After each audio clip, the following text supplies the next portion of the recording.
Shahzoda Muhammedova, aktrisa va dizayner, ushbu Sehrlandiya multfilmida Bibi obraziga ovoz berdim. Men ham futbolga boraman. Maza qilib siz bilan tomosha qilardim Men bolalikdan multfilmga ovoz berishni juda ham xohlagandim.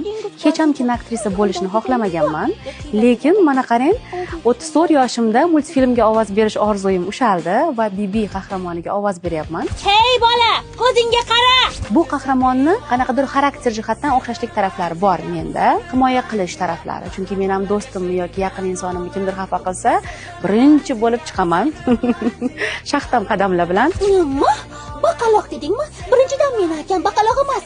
Yana uni faqat men baqaloq deya olaman, tushundingmi? Hozir sochingni bittalab yurib tashlayman. Qizaloq va quyonchalar multfilmida ro'molini yo'qotib qo'ygandan keyin qizaloq oyisi so'raydi. Qizalog'im, ro'molingni olib keldingmi desa, "Olib keldim oyijon, olib keldim" degan joyi bor. O'sha ovozdan ildizini ozgina oldim shu Bibiga. Va menimcha jamiki qizaloqlarga ushbu qahramon yoqadi. Lekin rosa xohlagandim multfilmga ovoz berish bolaligimda.